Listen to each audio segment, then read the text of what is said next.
Good morning students.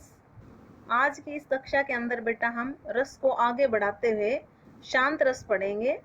इस कक्षा के अंदर हमारे 3 रस बचे हैं, उनकी चर्चा करेंगे, उनको विस्तार में पढ़ेंगे।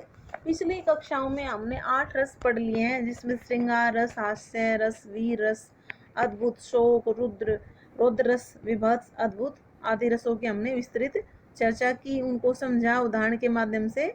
तो अब इसमें हम शुरू कर रहे हैं शांत रस।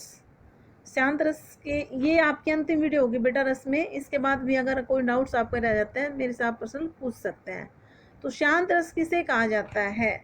शांत शब्द से ही पता लग रहा है। देखो जो रस माने गए हैं बेटा, वो मैंने कहा था आपके मूल रूप से तो 8 रस हैं आपके। भरत मुनि ने जो रस माने थे वो आपके 8 ही रस माने, परंतु आपके उसके बाद 9वां रस भी स्वीकृत हो गया, वो शांत रस है। शांत रस को शामिल कर लिया गया, पहले नहीं था ये रस। तो इसकी परिभाषा क्या होगी? सांसारिक वस्तुओं से विरक्ति। विरक्ति यानी अलगाव, उस चीज से अलग हो जाना, उसके प्रति वैराग्य की भावना आ जाती है। जैसे साधु संत होते हैं, घर परिवार छोड़कर साधु का वेश धारण कर लेते हैं, क्योंकि उनके अंदर वैराग्य धारण कर लेते हैं, सांसारिक वस्तुओं के प्रति मोह माया खत्म हो जाती है। उसी को हम कहते हैं विरक्ति यानी वैराग्य। और ज्ञान की प्राप्ति हो जाए, यानी परिभाषा जब हम करें, सांसारिक वस्तुओं से विरक्ति और ज्ञान की प्राप्ति से जो वैराग्य का भाव जागता है, उन चीज़ों से हम जब सांसारिक वस्तुओं से अलग हो जाते हैं, मोह माया छोड़ देते हैं, और जब हमारे अंदर वैराग्य का भाव आ जाए, तो वहाँ कौन सा रस उपस्थित होगा? वहाँ शांत रस की अभिव्यक्ति हो जाएगी। जब वैराग्य का भाव आएगा, यानी स्थायी भाव आपका वैराग्य कह सकते हैं, विरक्ति। ये आपको टेबल के से करना है, ये सारी चीजें मैंने फिर बोला है, वहां पर 1-2 नंबर आपके पक्के हैं उस टेबल से। तो वहां अभिव्यक्ति होगी वो शांत रस की। दूसरे शब्दों में भी हम इसकी परिभाषा कर सकते हैं, यानी संसार के प्रति वैराग्य का भाव रस अवयवों से परिपुष्ट होकर, यानी उससे युक्त होकर जब अभिव्यक्त होता है, तो वहां शांत रस होता है। देखो ये जो परिभाषा बनाई, इस प्रकार की परिभाषा हम हर रस में बना सकते हैं, उसका भाव लेकर। जैसे आपका हम कहते हैं वीर रस में, जब उत्साह के भाव से परिपुष्ट होकर, आपका उत्साह के भाव रस अवयव से परिपुष्ट होकर, यहाँ पर जो संसार के प्रति वैराग्य की जगह हम लिख दें उत्साह का भाव रस अवयव से परिपुष्ट होकर अभिव्यक्त होता है, तो वहाँ आपका कौन सा रस होगा? वीर रस। माता पिता का संतान के प्रति प्रेम जो है, यानी आपका वात्सल्य भाव जब रस अवयव से परिपुष्ट होता है, तो वहां पर आपका वात्सल्य रस अभिव्यक्त होता है, प्रकट होता है। अब रस अवयव से अभिप्राय आपका विभाव, अनुभाव, विचारे आदि भाव से युक्त होकर वो सारे भाव आ जाएंगे, तब वो उसके साथ आपका उस रस की अभिव्यक्ति हो जाएगी। अब आपका शांत रस पढ़ रहे हैं, यहाँ पर हमने कहा सांसारिक वस्तु से विरक्ति और ज्ञान की प्राप्ति, दोनों चीजें हैं। उदाहरण में इसको क्लियर करें। उदाहरण में मैंने एग्जाम्पल दिया आपका, कबीरदास जी की आपकी साखी दी है।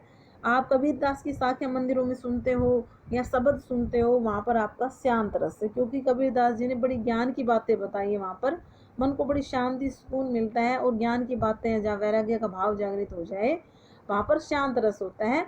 माटी कहे कुम्हार से, तू क्या रोंदे मोय, एक दिन ऐसा आएगा मैं रोंदूंगी तोय। ये आपने सुनी हुई होगी साखी, कि माटी कुम्हार से कह रही है तो मुझे क्या रोन रहा है, यानी जब वो घड़ा बनाता है कुम्हार, तो माटी को अपने पैरों से वो रोंदता है उसको, तो मानो माटी उसको कुम्हार को कह रही है कि एक दिन ऐसा आएगा मैं रोन दूंगी। तो यानी इंसान की जब मृत्यु हो जाएगी, मनुष्य जब मर जाएगा तो मिट्टी में मिल जाएगा, और मानो मिट्टी भी उसको कह रही है, यानी ज्ञान एक सीख है। तो शांत रस की यहाँ पर अभिव्यक्ति हो गई। और एग्जाम्पल देखें आप, दूसरा एग्जाम्पल है यहाँ पर आपका, मेरा मन अनंत कहाँ सुख पावे, जैसे उड़े जहाज को पंछी पुण्य जहाज पे आवे। यहाँ पर भी सीखिए एक तरह से, मेरा मन जो है वो दूसरी जगह कहाँ सुख पा सकता है। अब यानी भगवान के अलावा मनुष्य का मन कहीं पर भी शांति को प्राप्त नहीं कर सकता। इसलिए यहाँ पर कहा गया है कि जिस प्रकार ये एग्जाम्पल के माध्यम से बताया, जैसे जहाज के ऊपर बैठा हुआ, समुद्र के अंदर जहाज है और वहाँ पर कोई पक्षी बैठा है, क्योंकि उसको और कोई आसे ना नजर नहीं आएगा, और वो पुनः वापिस किस पे आ जाएगा? उसी जहाज पर आ जाता है पुनः दोबारा। उसी प्रकार मनुष्य कह रहा है मेरा मन और कहीं सुख नहीं पाएगा, घूम फिर के वापस भगवान में ही ध्यान लगाएगा। यानी ज्ञान की बात हो गई तो शांत रस। कबीरदास की अनेकों साखियाँ हैं जो हमें कहीं ना कहीं ज्ञान भी देती है, वो शांत रस के ही एग्जाम्पल है। जैसे मैं कह दूँ आपका, चलती चाकी देख के दिया कबीरा रोए, दो पाटन के बीच में साबुत वचन कोय। ये कबीरदास जी की बड़ी अच्छी साखी है, सीख है कि ये संसार चाकी की तरह है, उसके अंदर कोई भी नहीं बच सकता। उसके अंदर कबीरदास जी कह रहे हैं, उसको देखकर चलता देखकर क्यों रो रहे हैं, इस संसार में आकर इस मोहमाया से कोई नहीं बच सका है, यानी उसमें कहीं ना कहीं लिप्त हो जाता है, उसमें फंस जाता है। तो वो सीख दे रहे हैं आपका, शांत रस का एग्जाम्पल होगा। और भी कर सकते हैं, जब मैं था तब हरी नहीं, अब हरी है मैं नाही, सब अंधियारा मिट गया जब दीपक देखा माही। यानी जब भगवान था तब मैं उसको समझ नहीं पाया, अब हरी है मैं नाही, यानी भगवान मुझे मिल गया, मेरे पास है, पर मैं अपने आप को नहीं समझ पाया। यानी मनुष्य मोह माया के चक्कर में पड़ा रहता है, जब भगवान थे तब उसको पहचान नहीं पाए, जब मैं हूँ तो अब हरी नहीं, यानी अब भगवान नहीं है, मैंने जब समझना चाहा, उसको जानना चाहा, और जब मैंने देखा अगर सब अंधियारा मिट गया जब देखा दीपक अपने अंदर, मैंने उस ज्ञान को जब अपने अंदर ढूंढा तो मुझे वहीं पर भगवान के दर्शन हो गए, और मेरे अंदर जो अंधकार यानी मोह माया का जो बंधन था वो छूट गया। तो कहीं ना कहीं सीख है, वैराग्य है, विरक्ति है, और सांसारिक मोह माया से दूरी है, ज्ञान की प्राप्ति, इसलिए शांत रस हो जाएगा। ये आपका शांत रस हो गया। अगला, अब वात्सल्य रस किसे कहा जाता है? वात्सल्य रस, वात्सल्य ही हो गया माँ बाप का प्रेम, माता पिता का। अब कहाँ पर वात्सल्य रस उपस्थित हो जाएगा, कहाँ पर उसकी व्यक्ति होगी? बाल सुलभ चेष्टाओं को देखकर, यानी बच्चों की छोटी छोटी जो क्रियाएं हैं, चेष्टाएं, जो काम करता है, खेलता है, कूदता है, उसको देखकर स्नेह ममता आदि भाव व्यक्त हो जाए, यानी उसके प्रति प्रेम, उसके प्रति ममत्व की भावना जब जागृत हो जाए, व्यक्त हो जाए, तब कौन सा रस हो जाएगा? वात्सल्य रस की अभिव्यक्ति होगी। दूसरे शब्दों में मैंने अभी बताया था बेटा, दूसरे तरीके से भी दे सकते हैं कि वात्सल्य रस जो है वो कैसे प्रकट हो सकता है, यानी इसका स्थायी भाव क्या है वात्सल्य रस का? वत्सल या ममता। तो कह सकते हैं आप, ममता आदि भाव जब रस अवयव से परिपुष्ट होकर अभिव्यक्त होते हैं, तब वात्सल्य रस की उपस्थिति हो जाती है या वात्सल्य रस व्यक्त होता है। तो वो दूसरे तरीके से भी परिभाषा हम कर सकते हैं, या हम एक परिभाषा और भी बना सकते हैं, यानी माता पिता का बच्चों के प्रति, गुरु का शिष्य के प्रति जो प्रेम प्रकट होता है वह वात्सल्य रस की अभिव्यक्ति होती है, क्योंकि जो गुरु होता है वो शिष्य के प्रति कहीं ना कहीं अपने बच्चे की तरह उसमें प्रेम देखता है, करता है, उसके प्रति ममता रखता है, और माता पिता तो रखते ही हैं, तो वहाँ वात्सल्य रस अभिव्यक्त होता है, पवित्र होता है। ये आपका जो है, जो मोह ममता जो है उसके प्रति प्रेम, अपनी संतान के प्रति। उदाहरण देखें, मैया मैं नाही माखन खायो, भोर भय गैयन के पीछे मधुमन मोही पठायो। यहाँ आपका देखो, कृष्ण जी की बाल लीलाएं हैं और यशोदा जी के साथ आ रहे हैं, वो वहाँ पर जितने भी एग्जाम्पल होंगे वो आपके वात्सल्य रस के होंगे। बेटा आपको पीछे भी मैंने बताया पिछली कक्षाओं में, हर रस का आपको एक एग्जाम्पल, एक उदाहरण जरूर याद होना चाहिए, क्योंकि परीक्षा में ये क्वेश्चन पूछा जाता है किसी भी रस का। भाई आपको दे दिया पेपर में कि वात्सल्य रस का एक उदाहरण लिखिए, तो आपको जो इजी लगता है वो एक एग्जाम्पल याद करें। मैं दो तीन एग्जाम्पल करती चल रही हूँ हर एक के साथ, तो एक तो आपको जरूर होना चाहिए, दो कर ले बड़ी अच्छी बात है। तो यहाँ पर श्री कृष्ण जी का वर्णन है, जब वो माखन खा लेते हैं चुरा कर, क्योंकि उनका माखन है वो बड़ा फेवरेट है जो आहार में कहें, तो वो खा लेते थे, गोपियों का भी खा लेते थे, मटकियाँ फोड़ते थे, वहाँ पर वर्णन है इनका। और जब मैया जी उनको पीटने या पकड़ने के लिए जाती है, तो वो मैया के आगे कह रहे हैं कि मैया मैं नहीं माखन खायो, यानी मैंने आपका मक्खन नहीं खाया, भोर भये गायन के पीछे, कि मैं तो सुबह होते ही गायों के पीछे चला गया, गाय चराने जाते थे वो, मधुवन मोही पठायो, और मैं तो वहीं पर रहा, तो आपको मेरे पीछे मतलब क्यों कह रहे हो कि मैंने मक्खन खाया है, मेरे पीछे से किसी और ने खा लिया होगा। तो एक माँ और बेटे का जो प्रेम है यहाँ पर प्रकट हो रहा है, और उनकी ममता प्रकट हो रही है, इसलिए यहाँ पर वात्सल्य रस की अभिव्यक्ति हो रही है।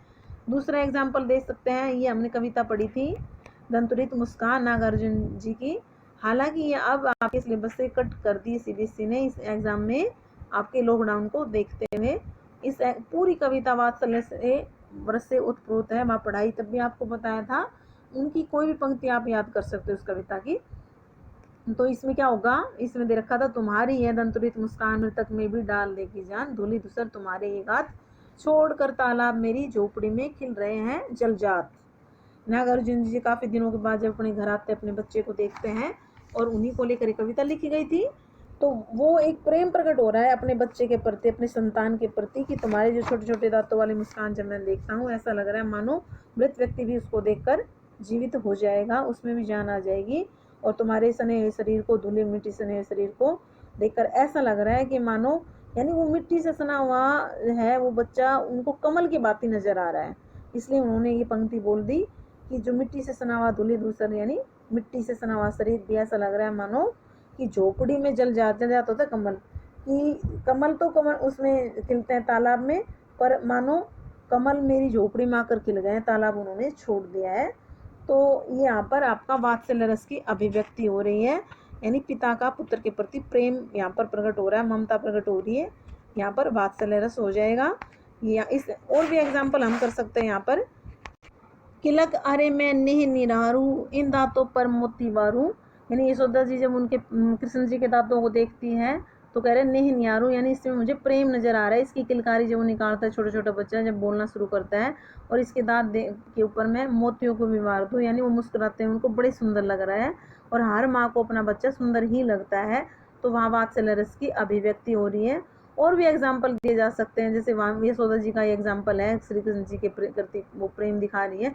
बाल दशा सुख निरकी जसोदा पुनि पुनि नंद बुलावती अचरा तरते लय ढाकी सुर प्रभु को दूध पियावती। वहां पर जब श्री कृष्ण जी को दूध पिला रही है तो उनको देख रही है और उनको वो बड़ा सुंदर लग रहा है कि बाल दशा सुख निरकी जसोदा, यशोदा जी ने उनके सुंदर मुख को देखा और उनको बड़ा आनंद आया और वो नंद बाबा को बार बार बुला रही दिखाने के लिए भी, देखो कितना सुंदर लग रहा है। अचरा तरते लई ढाकी, और अपने आंचल से उसको ढक लेती है। सूरदास जी ने यहाँ पर एक कविता लिखी है। सूरदास जी कह रहे हैं प्रभु को दूध पियावती, माता यशोदा भगवान श्री कृष्ण जी को दूध पिला रही है और उसको आंचल से ढक रही है, उसकी सुंदरता को देखकर उस पर मोहित हो रही है। तो यहाँ पर भी वात्सल्य रस की अभिव्यक्ति हो रही है। ये आपका वात्सल्य रस यहाँ पर कंप्लीट होता है। अगला हम करेंगे भक्ति रस। अंतिम रस है आपका भक्ति रस। अब भक्ति रस की परिभाषा क्या? भक्ति यानी भगवान की भक्ति होगी और किसी की भक्ति तो होगी नहीं। तो यहाँ पर क्या होगा, ईश्वरीय गुणों के प्रति, ईश्वर के गुणों के प्रति कहें, ईश्वरीय गुणों के प्रति श्रद्धा भाव से भरकर जब कोई भक्त प्रेम में लीन हो जाता है तो आनंद देने वाले जो होता है, जो आनंद देने वाला होता है वो क्या होता है, भक्ति रस का अनुभव होता है वहाँ पर। यानी जिस आनंद की प्राप्ति होती है वही क्या कहलाएगा, भक्ति रस। जब भगवान के प्रति हमारे मन में श्रद्धा भाव भर जाएगी और जब भगवान की भक्ति में भक्त डूब जाएगा, लीन हो जाएगा, और जहाँ पर उस डूबने के बाद उस भक्ति में जिस आनंद की प्राप्ति होगी तब भक्ति रस की अभिव्यक्ति होगी या भक्ति रस का अनुभव हमें होगा। दूसरे शब्दों में हम कह सकते हैं इसका, ईश्वर के प्रति अनुराग अथवा श्रद्धा का भाव जो है, ईश्वर के प्रति अनुराग होता है प्रेम। यानी देखो बेटा, प्रेम की बात वहाँ पर श्रृंगार में भी थी और कहीं ना कहीं ये श्रृंगार से जुड़े हुए थे। बाद में इनको स्वतंत्र आचार्यों ने स्वीकार कर लिया, क्योंकि श्रृंगार रस में भी प्रेम है, फिर आपका वात्सल्य रस में भी प्रेम है, वहाँ संतान के प्रति प्रेम है, श्रृंगार में नायिका के प्रति है, और भक्ति रस में भक्त का भगवान के प्रति प्रेम है। तो ईश्वर के प्रति अनुराग यानी प्रेम अथवा श्रद्धा का भाव, ये प्रेम कहे या श्रद्धा, अनुभाव आदि भावों से पुष्ट होकर या परिपुष्ट होकर भक्ति रस में अभिव्यक्त होता है। यानी वहाँ पर भक्ति रस की अभिव्यक्ति हो जाएगी जब हम ईश्वर के प्रति प्रेम दिखाएंगे या श्रद्धा दिखाएंगे, वो दूसरे रस से परिपुष्ट होकर भक्ति रस को अभिव्यक्त करेगा। तो ये आपका भक्ति रस हो जाता है इसकी परिभाषा, यानी भगवान के प्रति प्रेम। एक तरह से इसका स्थायी भाव भी क्या होगा, ईश्वर विषयक प्रेम, अनुराग या प्रेम कर दे, ईश्वर विषयक रति भी कह सकते हैं हम। उदाहरण देखें आप, अखड़िया झाई पड़ी, अंखड़िया झाई पड़ी, पंत निहारी जिबड़िया छाला पड़ा, राम पुकारी पुकारी। यहाँ पर भगवान राम के प्रति भक्ति प्रकट हुई है कि अंखड़िया झाई पड़ी, यानी आंखों में झाइयाँ पड़ गई, पंत निहारी, उस भगवान का रास्ता देखते देखते कि भगवान आएंगे मैं उनसे मिलूंगी, और उसका रास्ता देखे आंखों में झाइयाँ पड़ गई, यानी गड्ढे पड़ गई एक तरह से। जिबड़िया छाला पड़ा, राम पुकारी, और मैं राम का नाम लेती रही, पुकारते कि राम राम राम, यानी एक दिन आएंगे मुझसे मिलने। तो वो भगवान मुझे मिल गए और उसको पुकारते पुकारते मेरी जो जीव है उसमें छाले पड़ गए, ये भगवान के प्रति प्रकट हुई है भक्ति, श्री राम जी के प्रति या किसी भी इष्ट देव के प्रति हो सकती है वो भक्ति। तो इस प्रकार से यहाँ पर भक्ति रस की अभिव्यक्ति हो रही इन पंक्तियों में, काव्य पंक्तियों में। दूसरा एग्जाम्पल देखें आप, यहाँ पर है उदो मन नहीं 10-20 एक उतर सो गए श्याम संग को आराधे ईस। यहाँ पर गोपियाँ उद्धव को कहती है, यानी उसको इष्ट देव मान रही है, भगवान मान रही है कि मन 10-20 नहीं है, एक हमारा तो मन एक ही था, 10-20 नहीं है, जो यहाँ पर ज्ञान की प्राप्ति कर लेगा। एक जो था वो किसके साथ गया, श्री कृष्ण जी के साथ चला गया। कोई आराधे ईश, हम और किसी ईश यानी भगवान को और किसी भगवान की हम आराधना नहीं करना चाहते, यानी और कोई हमें चीज़ें नज़र ही नहीं आ रही श्री कृष्ण जी के अलावा। हमारे पास 10-20 मन नहीं है, जो एक मन उनको दे दिया, बाकी हम यहाँ पर दूसरे भगवान की पूजा करें, आराधना करें। तो यहाँ पर भी भक्ति रस की अभिव्यक्ति होने से यहाँ पर भक्ति रस माना जाएगा। अगला एग्जाम्पल देखें आप, पपीहा ज्यों पीऊ पीऊ करो कब्र मिलो हुगे राम। यानी मेरा मन पपिए जैसे पिपिया पपी पी करता रहता है, उसी प्रकार मेरा मन भी पीऊ पीऊ कर रहा है, यानी श्री राम जी को याद कर रहा है। और ये राम मुझे तुम कब मिलोगे, यानी भक्त का भगवान के प्रति यहाँ पर प्रेम प्रकट हो रहा है। श्री राम जी ऐसे कह रहे हैं उसकी आराधना करता हुआ कि मुझे तुम कब मिलोगे। तो यहाँ पर भक्ति रस की अभिव्यक्ति हो रही है। और भी एग्जाम्पल दिए जा सकते हैं बेटा, जैसे क्या पूजा क्या अर्चना रे उस असीम का सुंदर मंदिर, मेरा लघुतम जीवन रे, मेरी श्वासें करती रहती प्रिय नित्य का अभिनंदन रे। यानी उसका जो भगवान का जो सुंदर मंदिर है वो मेरा मानो मेरा जीवन ही है, मेरा जीवन एक मंदिर है और मेरी सांसें उसमें चलती रहती है। उस प्रिय का, उस भगवान का अभिनंदन, उसकी पूजा करती रहती है मेरी सांसें दिन रात। यानी मेरे अंदर ही मंदिर है, भगवान मेरे अंदर बसे हुए हैं। तो एक भक्त की यहाँ पर भक्ति प्रकट हो रही है, इसलिए भक्ति रस की अभिव्यक्ति यहाँ पर हो गई। और भी अनेक एग्जाम्पल दिए जा सकते हैं, जैसे राम भक्ति चिंतामणि सुंदर बसई खगे जाको और अंदर, परम प्रकाश रूप दिन राती चहुने कछु दिया घृत बाती। यानी राम की जो भक्ति है वो चिंतामणि की तरह सुंदर है, यानी उसको जैसे मणि बड़ी अद्भुत और सुंदर होती है, उसकी भक्ति भी उतनी सुंदर है। बसई खगो जाके और अंदर, और वो जो भगवान है जिसके अंदर उर यानी जिसके हृदय में निवास करता है, वो उसके अलावा और भक्त क्या चाहेगा। यानी परम प्रकाश रूप दिन राती, उस भगवान का, उस इष्ट देव का जो प्रकाश है, जो सुंदर सौंदर्य का, वो दिन रात जगमगाता रहता है। यानी भगवान हमें शक्ति देता है, उसका जो सौंदर्य है वो हमें कहीं ना कहीं ज्ञान देता है। भगवान मिल गए, सब कुछ मिल गया, और उसके अलावा क्या, दिया बाती जलाना, यानी भगवान हमारे अंदर ही विराजमान है, उसके आगे दिए बाती जलाने की आवश्यकता नहीं है। यहाँ भी एक उसकी इष्ट देव के प्रति प्रेम प्रकट होने से भक्ति रस अभिव्यक्त हो रहा है। आपके रस बेटा कंप्लीट हुए, बाकी आप प्रैक्टिस करें, बुक से जितना अभ्यास करेंगे उतना आप सीखेंगे। धन्यवाद बेटा।